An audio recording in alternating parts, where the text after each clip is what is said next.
Now, I want to stop here for a moment. One thing that Luke does not include, the Holy Spirit doesn't give to Luke to tell this, but we find in the other Gospels that it tells that he was scourged. But it doesn't go into detail as to what that meant.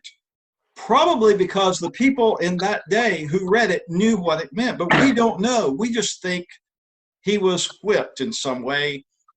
Maybe we've seen films of how that the slaves back in the antebellum days were whipped in the United States, and that was horrible that happened. But we equate it with that.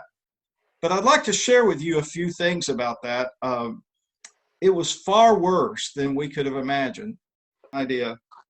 He says Jesus had to be extraordinarily healthy to endure the loss of blood that he received from the blood at Gethsemane, the beatings at the trials, having no food or drink all night, having no rest, and all this before the scourging and the crucifixion.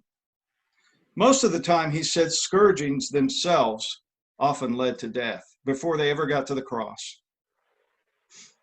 The flagellum had 2 to 9 leather straps.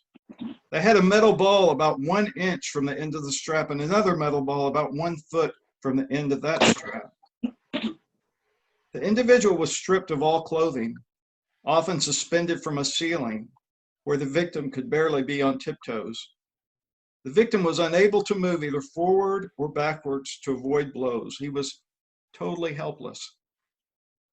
Now, the Jews did not allow more than 40 lashes, and in practice, they never administered more than 39, but the Romans had no such law. The first blows would cause blood blisters, much like you would get with a pinched finger. More blows would cause those blisters to burst. At first, the bleeding would not be heavy, but as more blows tear through the epidermis, it would cause larger blood vessels to rupture, causing copious bleeding. The skin would eventually be torn to shreds and would tear into the muscle itself.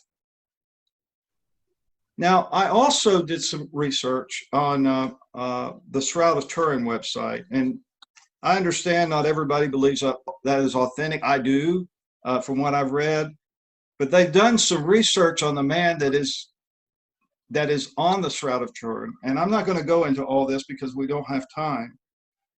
But they've studied the traces of the flogging on the shroud, and they've identified between 100 to 120 lash marks.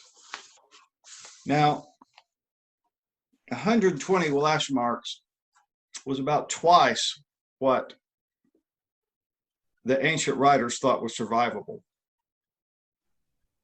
Just think about that. And this is before the cross.